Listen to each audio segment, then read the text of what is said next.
வணக்கம். இன்றைக்கி நம்ம பாண்டியன் ஸ்டோர்ஸில் என்ன நடந்தது அப்படின்னு பார்க்கலாம். நம்ம நேற்றுக்கே நம்ம சொன்ன மாதிரி தான், லூஸ் ஆகுதுங்க இந்த பிள்ளைகள்லாம் அப்படிங்கிற மாதிரி தான். சரி, ராஜி தான் லூஸு, சின்ன பிள்ளை, மீனாவும் லூஸா அப்படிங்கிறது. நகையை விற்றுறலாம் அப்படின்னு முடிவு விடும்போது, நம்ம ஊர் தான் தெரியுமா, நம்ம ஊரில் எல்லா நகைக்கடைக்காரனுக்கும் எந்த நகையை யாருக்கு செஞ்சு கொடுத்தோன்னு தெரியும். குன்னக்குடியை வந்து அவங்க வந்து சின்ன ஊராக பற்றுறாங்க. அந்த ஊரில் வந்துக்கிட்டு முக்கியமான புள்ளியாக வந்துக்கிட்டு நம்ம பழனி நம்ம சக்திவேலும் அவங்க அண்ணனும் இருக்காங்க அப்படிங்கிறது நமக்கு தெரியும். அப்படிங்கிறப்ப வந்து ஒரு நகையை அடகு வச்சாவோ, நம்ம ஒரு கடையை விற்க போனாவோ உடனே தகவல் போயிடும் அப்படிங்கிறது தெரியலை. அப்படிங்கிறது ராஜிக்கு தெரியாமல் இருக்கலாம். ராஜி வந்து சின்ன பிள்ளை அப்படின்னு. ஆனால் மீனா வந்து உலகம் தெரிஞ்ச பிள்ளை. அது எப்படி தெரியாமல் போச்சு அப்படிங்கிறத நம்ம கடுப்பாச்சு அப்படிங்கிறதையும் பார்த்தோம். நம்ம இப்போ அந்த பொண்ணு போய் இப்போ நகை வைக்க ட்ரை பண்ணிருக்கும்போது பார்த்தா அவர் சக்திவேல் போகிறாரு. சக்திவேல் வந்து சொல்கிறாரு அங்கே மிசக்கார்ட்ட, ஐயா நீ வந்து என்னைய பினாமியாக வச்சுருக்கிறேன், என்னோடய பினாமியாக தான் உன்னை வச்சுருக்கிறேன் அப்படின்னு. இந்த கடையே வந்து சக்திவேல் கடை தான். அப்போ எய்த்து பார்க்குறாரு, பார்த்தா இந்த பிள்ளை இருக்குது. இந்த பிள்ளை வந்துட்டு என்ன பண்ணுறாங்க அப்படின்னு கேட்டால், அந்த பிள்ளை வந்து நகையை விற்க வந்திருக்காங்க அப்படின்னு சொல்கிறாங்க. நகையை கொண்டு வாடா அப்படின்னு நகையை கொண்டு வந்து பார்த்தா, நகை வந்துக்கிட்டு கம்ப்ளீட்டாக இவங்க நகை.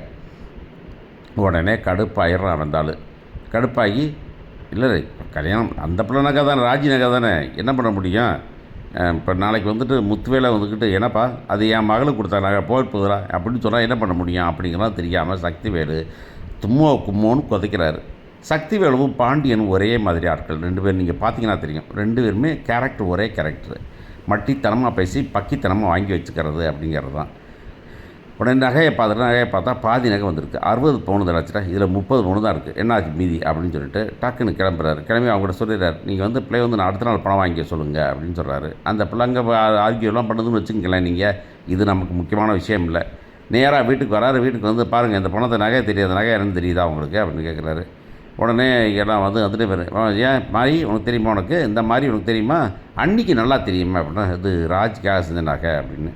ராஜிக்காக செஞ்ச நகை எப்படி போச்சு, அங்கே போச்சு, விற்க போயிருக்காங்க, திருட்டு பயலுக்கு அவங்க, அன்றைக்கி நகையெல்லாம் முடிஞ்சு போச்சு அப்படின்னு சொன்னாங்களே, இன்றைக்கி எப்படி சொன்னாங்க அப்படின்னு கேட்குறாங்க.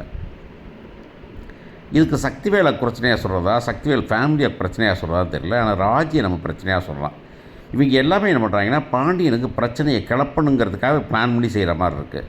அதாவது ரகசியமாக செய்கிறேன், குடும்பத்துக்கு தெரியாமல் செய்கிறேன் அப்படிங்கிறது எல்லாமே வந்து எங்கே போய் நிற்குங்கிறது இவங்களுக்கு தெரியாமல் பண்ணுறாங்க.